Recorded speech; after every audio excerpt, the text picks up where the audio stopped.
All right, welcome back to Anomalous. I am Eric. I'm Matt. And today we're going to be taking a little trip around the world. Oh, yeah? We're going to go to India. Oh, And we're going to hop in the time machine and go back a couple years. okay. Before we get into this, I have to make a couple statements. Number one, the places and people and names are Indian. I will more than likely butcher a few of them.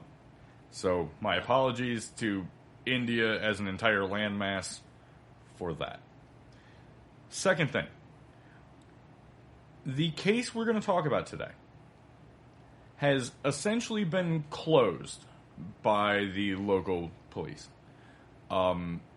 They have pretty much come to their own conclusion, and whether or not that conclusion is completely accepted by myself, you, our listeners, or even some people very closely related to the case, that kind of is up in the air. Okay, yeah. So, with those disclaimers out of the way, let's take a trip back to July 1st of 2018 to Burari, India. So, on that morning, a guy by the name of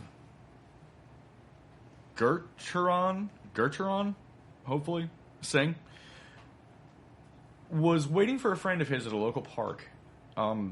He and this individual would always go on walks in the morning, kind of like as a spiritual refresher. Yeah, a lot of people do that. To get the day going. So he waited and waited, and his friend never showed, which was unlike him. He was usually prompt, on time, ready to roll. Yeah. Good to go. So, this was early in the morning. We're talking like 6:30, 6:45. So, his friend decided he was going to wait till 7. Mr. Singh did what all friends do and waited till 7:05. Yeah, we'll do the same. So, it was starting to rain a little bit, and Mr. Singh decided he was going to make his way back to his own house. Yeah. As he was doing this, he passed the grocery store of his friend that he was waiting on. And oddly enough, the grocery store itself was closed. This was slightly unnerving because the grocery store was always open at 6 a.m. every day. Without fail. This is punctuality. This is real personality traits. Yeah. You know, the two men involved right now, punctual businessmen, straight out the gate, ready to go. So, Mr. Singh decided, that's weird. I'm going to go to my friend's house. He was going to the house of a man named Lalit Chandavat. I hope I pronounced that last name right. Yeah. Chandavit. Not exactly sure how that's pronounced. I think it's the first one. Chandavat? Yeah, I think so. Fair enough. So, he goes to Lalit's house. And he goes to knock and gets no response. And he goes to kind of jiggle the handle, but the door is unlocked.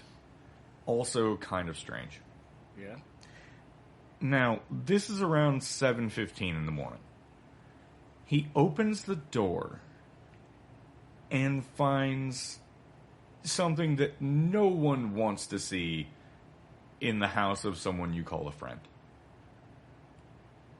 He saw 10 bodies. Oh, shit. All hanging from the ceiling in a tight circle. He very rightly lost his shit and went screaming to the neighbors. And the police received the call around 7:30. So there was not a giant stretch of time here. So here we go. In the Chandavat household, there were, 11 people. So, a little bit of A little bit of background here. We need to go into the family itself. And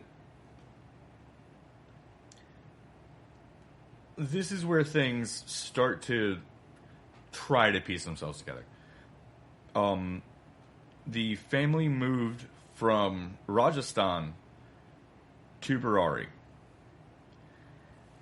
Like I said, 11 people in this house post 2007. That's a lot of people in one house. So let's go above 2007. You had the patriarch of the family, Bhopal Singh. And this guy had really made them a lot of money. He had made them a prosperous family. But he was a bit of an authoritarian. His word was absolute law. And the family went along with it because they saw that his methods worked. Yeah. In 2007, he died of natural causes. That leaves in the house his wife, Narayana Devi, who was 77, the sons of Bhuvnesh, who was 50, and Lalit, who was 45. The daughter-in-laws, Savita, 48, and Tina, 42. Daughter Pratibha and his daughter Pratibha, who was 57, and her daughter Priyanka, who was 33. You also had Bhuvnesh's eldest daughter, Neetu, who was 25. His younger daughter Manu, who was 23. Dhruv, who's the youngest son of Bhuvnesh, who's 15. And Shivam, the only child of Lalit, who's 15. Jesus. That's a lot of fucking people. Yeah, it is. That's a lot of fucking people in one house. Yeah, that's... Especially a couple of them being teenagers. Yeah, you're running the age racket here. And apparently Bhuvnesh had an even older son who had left home 3 years earlier. So he was not around when all this occurred. So, after Bhopal Singh died, Lalit became extremely introverted. He'd also gone through some other things, like he was one of the things the family owned was a plywood store, right? Okay. So one thing that did happen to him is he was robbed. But when they robbed him, when he was by himself at the plywood store, they dropped a bunch of wood on him and set his ass on fire. That'll make anybody kind of nuts. Let's be real. Yeah, that'll, you're not really walking away sane from that one. No, that's enough to really screw you up. So, after the death of his father, he started withdrawing into himself, and they soon started noticing some weirder behavior. He started talking about how he was possessed by his father's soul, and that his father was giving him instructions on how to keep the family in a good life.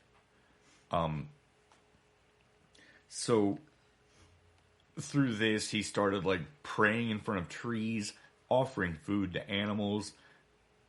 I mean, seems all well and good. Yeah, seems like karma stuff. Yeah. But starting in 2013, he had been keeping a diary of his father's instructions. Okay. So let's go from that little bit of background, because Lalit is going to be the main focus of this. Let's go to what Mr. Gataran Singh actually found in the house. All right. Like we said, there were 11 people in the house. Yeah. 10 bodies were hanging. Okay. 2 men, 6 women, 2 teenagers. Okay. Everyone was blindfolded. They had cotton in their ears. Their mouths were taped shut. And their hands were tied. Their heads were also completely, the faces were completely covered. But all of these came from the same bed sheet, basically. So it was like they really, all of these masks came from the same piece of cloth, which is odd. Yeah. A little bit. Now, said there are 10 bodies. You're like, well, what the hell? Where's the 11th? The 11th was Narayani, the matriarch of the family. She was found dead in an adjacent room, strangled. So, kind of weird. Yeah, a little bit. Some other bizarre inconsistencies were that there were stools. Okay. But some of them, I do believe the 2 teenage boys, their feet were very close to the ground.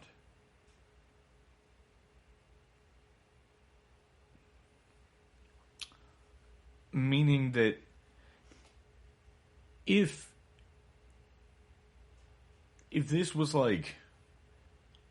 somehow self-imposed, which is a theory we're going to get to in a minute, it'd be really fucking hard to hang yourself when you know your feet can touch the ground. I don't even know if your body would let you do that.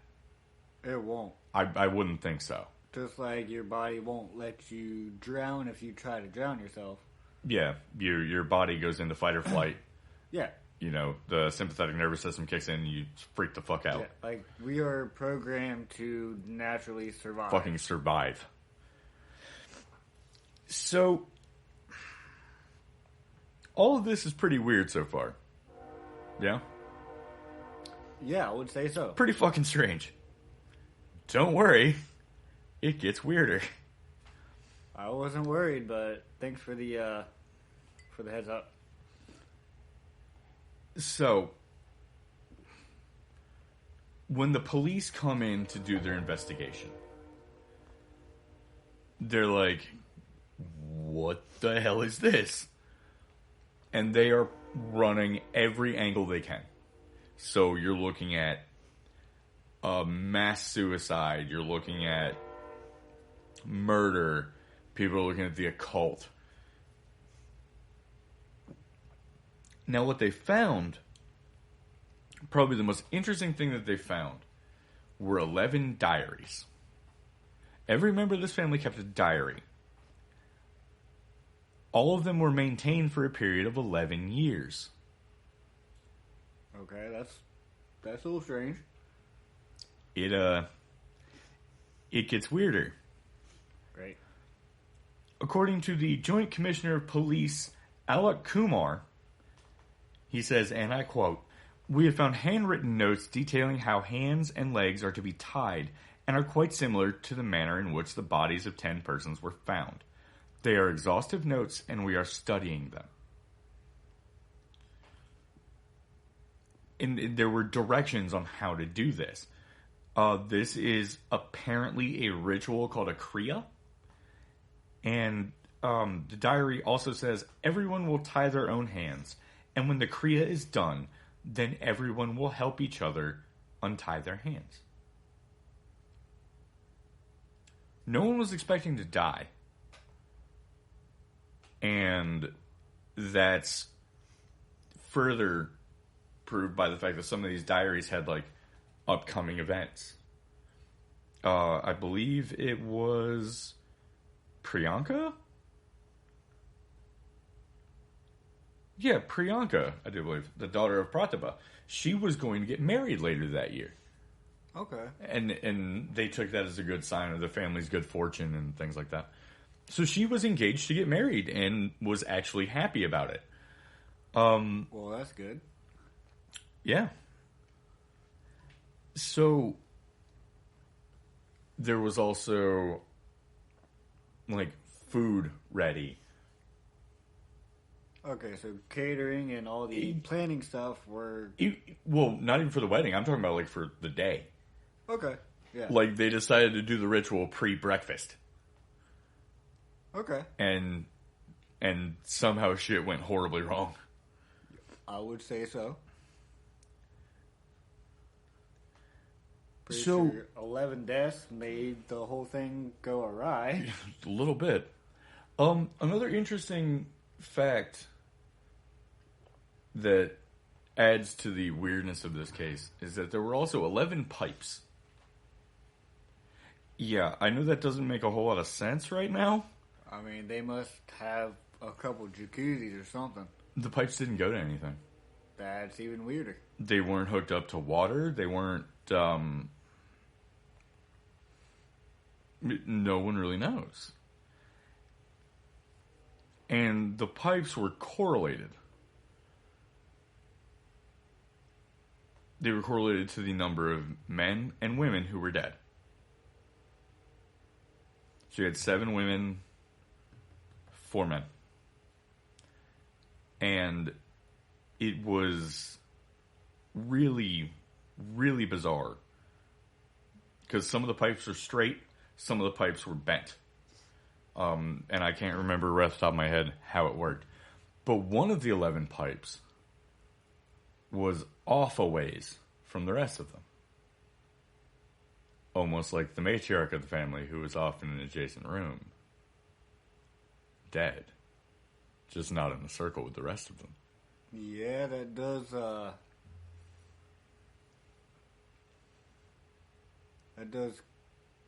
correlate, I guess?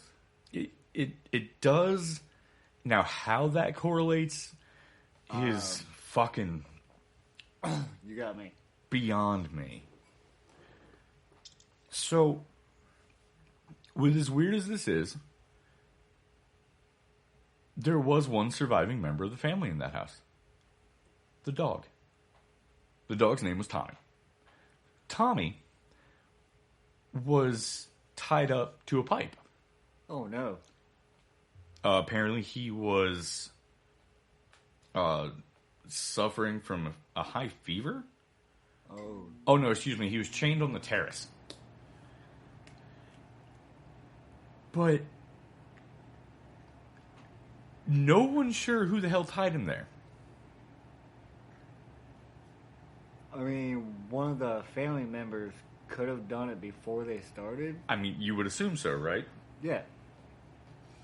Because I'd put a lot of faith in dogs, and a dog would be able to go, hey, human, you're being fucking dumb. Stop that. What are you doing? Try to get you free or try to do something. Like bark to get somebody's attention. Exactly.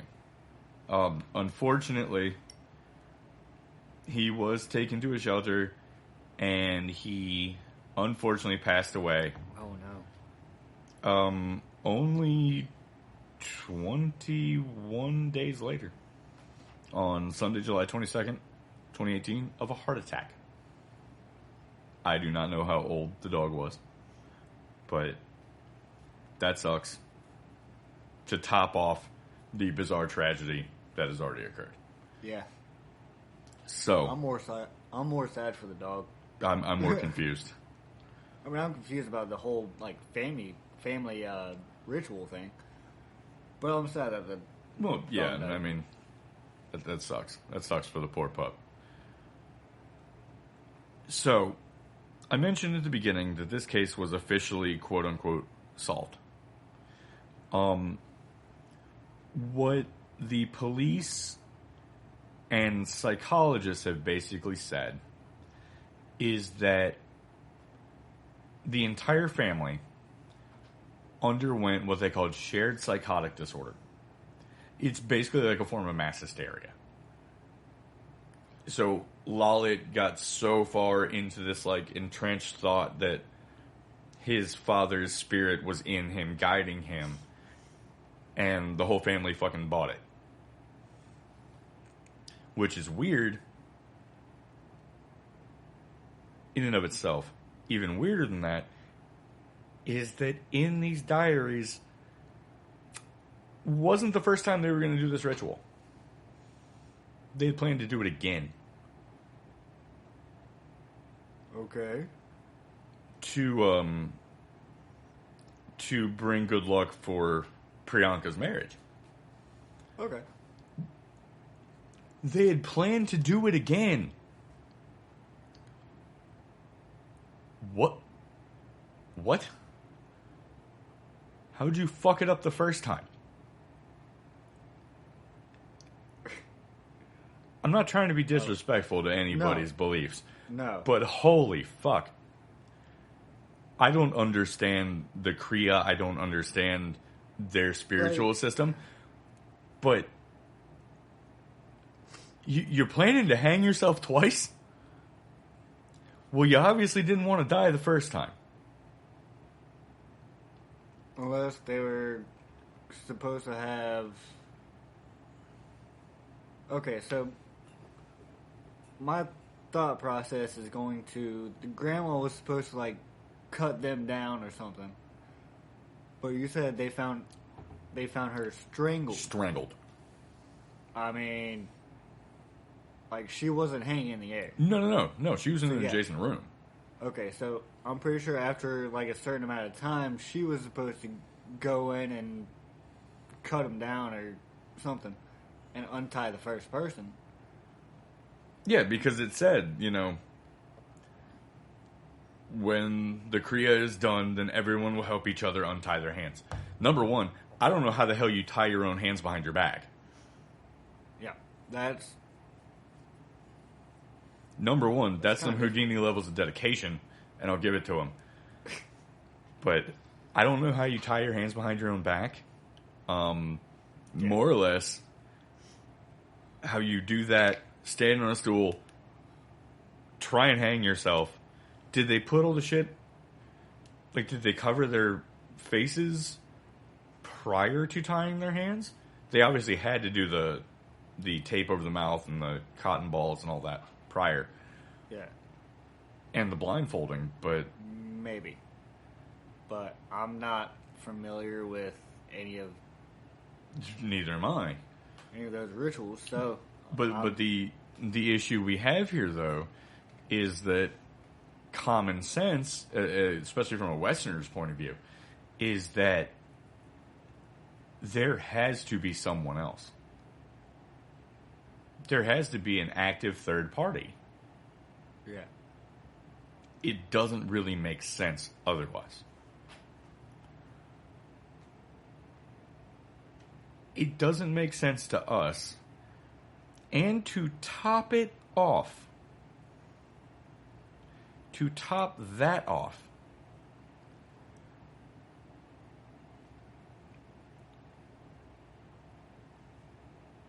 the eldest among Narayani's 5 children, 62-year-old Dinesh, he doesn't believe it either. He said, it was almost a year after that he did not believe that they died conducting a ritual. Unfortunately, he has felt alone in this battle because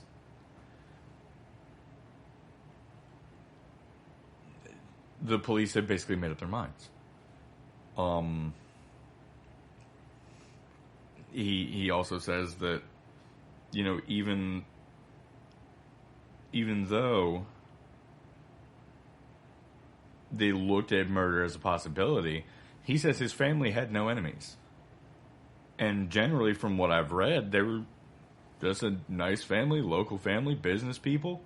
Everybody seemed to like him. So, it doesn't quite add up. None of this tracks. So, let's pull it all together. The way the story stands delusional guy believes he's being body jacked by his dead father, who's giving him instructions on keeping the family prosperous. Okay. Everybody keeps diaries for 11 years. 11 people, 11 years, 11 pipes. Wow. He convinces them to go through a ritual to bring about good luck. During the course of this ritual, something magically goes awry, and all of them die. Unless the ritual wasn't really about good luck. Well, that's what the report said. Like the Kriya was for some form of good luck, some form of like spiritual cleansing, and there's a lot more that goes into the diaries and the way Lally perceived what was going on and some of the things he said, which were bizarre. But we're doing a quick overview of this one because digging into it, I will just butcher so many more words. And it's weird enough on its face. So we're left with what the hell happened here? And to be honest, there's not a lot by way of answer. It's an extremely bizarre case in an area of the world that I personally know very little about. I actually, a long time ago, I almost moved to India. Really? Yeah, because my stepdad had a job offer over there, and it would have been nice, but just to be outside the country again. But I do like Indian food. I do like Indian food. It's just I didn't really want to go because friends. Yeah. I do like Indian food, though. Indian food is good. And it's one of the oldest cultures. Oh, yeah. So it'd probably be pretty cool. It would be. But that's where we're at with what I'm going to call the Burari Incident. Doesn't make a whole hell of a lot of sense. No, it doesn't. And I don't know if we're ever going to see what I would consider a true resolution to this. So fits exactly perfectly with our little show. Oh, yeah. Like, it's been almost 3 years since that happened. 2 or 3 years since you said a year later they finally, like, came to a conclusion. Well, they came to a conclusion a lot earlier than that. Okay, but about a year after that, Dinesh started coming out and going, look, this is crap. Your investigation sucks. Yeah. So give me something more. Anyway, it's been 2 or 3 years since that happened, and I mean, this case might say it's been solved, but that just leaves more questions. I don't buy it. And honestly, it was hard for me to find anything more recent than the end of June 2019. Yeah, so I'm thinking it's not it hasn't really been officially solved. It's just been officially solved. Yeah. I don't know if you obviously can't hear finger quotes. Air quotes, but like it might be one of those things that they just like we don't really want to go into it anymore.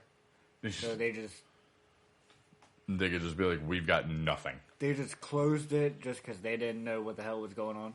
I mean, fair enough. Because I don't know about you guys, but I have a couple more questions for this. I have about 15. Yeah, so like I want to know, like, this is an interesting story. I want to know who the hell tied the dog up. Yeah. That might not seem like much. Seem relevant at the time, but it could give us a clue on what. But if one of the family members didn't tie the dog to the terrace, which is, let's be real, highly unlikely. Yeah. Then who the hell did it? Just like who strangled the grandmother. Yeah. How the hell did she die? Because you can't strangle yourself. No. Once again, this is another one of those cases your body won't let you. Fight or flight. That's right. So how the hell did she go? More importantly than that, why the hell were they planning to do this twice? Maybe And if you're planning to do it twice, you think you'd be a bit more careful the first time. Unless it didn't call for to hang yourself. But a third party was there, like you suggested, that was like, oh, they can't see. They're tied up. They can't do anything. Yeah, I don't know. So maybe they did that? But that's still an interesting story. It's honestly, I heard about it literally 2 years ago. Okay. And holy shit, that was weird. Yeah. It was weird just hearing about it the first time, and then the more and more I heard about it, I was like, good God, this does not get any more simple, does it? So, that was the Burari incident. And if there is any form of update to this case, I will find it. Because this thing was fascinating to me. And if there is, then we'll definitely do another episode about it. We'll update. We'll update it. So, let's move on for the last few minutes, and let's tackle some housekeeping. Number one, those of you listening may notice a bit of a difference in sound.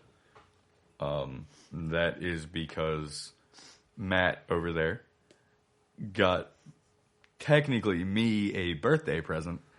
It's really for both of us to get this thing running the way we want to. Yeah, this is just a start thing. So if you have a desire to do a podcast and make it actually sound reasonably decent, where'd you get it from? Rockville?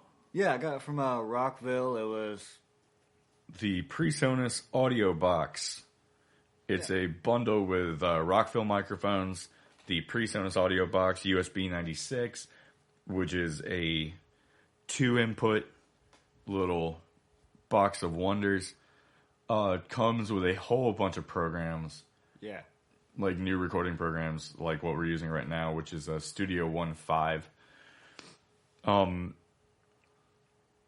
2 mics, 2 headphones. Yeah. The headphones were shipped separately for some reason. So, either way. Yeah, they should be here. You might be listening to this on Tuesday, so they should be here when you're actually listening to it. But, I mean, for the whole bundle, for this small one, I paid like $250, $260 around there. Yeah, I mean, given shipping and everything. It shipped remarkably quick. Fast, actually. It shipped pretty quick. And I work for a package delivery company, and that thing showed up very fast. Like, I got home from work a couple of nights ago, and a box was on the porch, and wham bam, thank you, I man. was like, there it is. Holy shit, here it is. But yeah, we're not sponsored by them. Maybe one day we will be. we're not sponsored by them, but we will sing their praises. I am going to give them a shout out. This is a great setup. Super easy. Oh yeah, like we checked out the like some of the programs and compared them to the actual price of the program itself. And you are getting a hell of a deal. We'll put it to you like that. Oh yeah, one of them was $130 for just the program. Yeah, just for one bit of software you can use inside the DAW, and And we got, how many programs did we get with this? It's about 6 gigs worth of stuff. Yeah, that's a lot. That's a lot. 6 gigs worth of plugins and things like that. So it's been real fun. Oh yeah. And with me, I enjoy doing dorky audio shit, which leads me to the last thing I'm going to bring up is that the way you have heard this episode, if I have my way, will be the last time you hear an episode in this manner. Over the next week, I am going to be diving headfirst into all these programs, make an intro, make a trailer, add in sounds, do it right. We'll see if we can do some post-recording effects. You know, just really try and up this to an actual production. Yeah, that'd be cool. Which is much better for listening. And it is much more fun for me because I get to just play and fuck around with audio. So that to me makes me happy. And I believe that the happier you are on a project, on the product of the project, you know, the more heart you're putting into it. Oh, yeah, definitely. Like, this is your main project. I'm currently working on 2 other things with this. Oh, yeah. So, like, I'm trying to start up a little business. I need to get back into streaming. Yeah. But I just haven't really felt like it. I might do it a couple of days. Yeah, it's just for fun. But now, little company, I just need like a website for it, an LLC. Yeah, you can just get right to it. Yeah. And I need to make a set for that one day. But I started making like polyhedral dice out of resin. Yeah. I finally got my pressure pot to somewhat hold pressure for a while. Let's not. We'll be here for an hour talking about that pressure pot. Yeah. And all the hell we went through. I was at Lowe's like 5 times last week. Then, fuck Lowe's. It's all the hell we went through.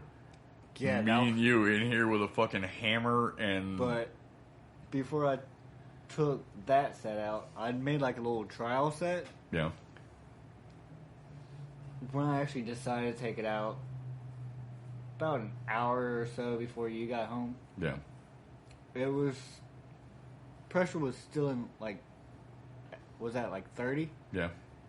So I just let the air out, because this one was hard, so I was like, okay, they're probably done.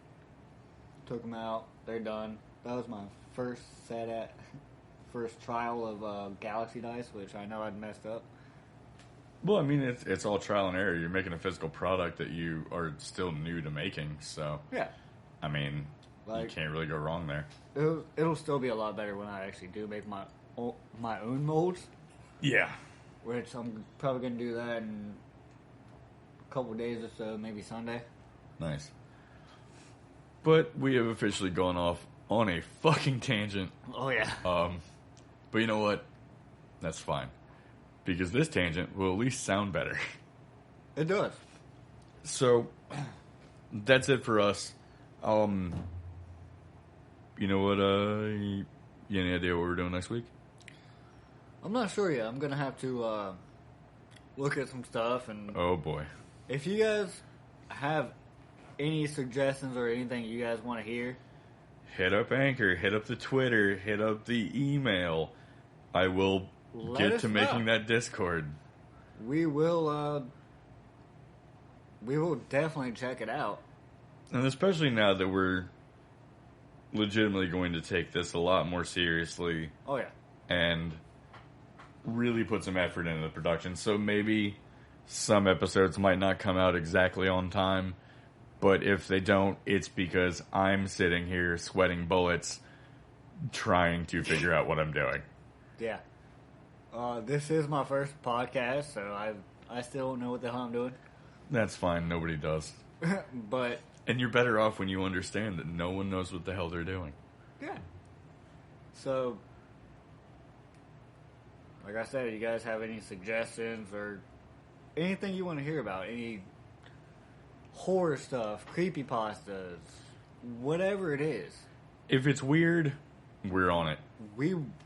If it's weird, we want to like research it and talk about it. Yep. That's pretty much the name of the game here.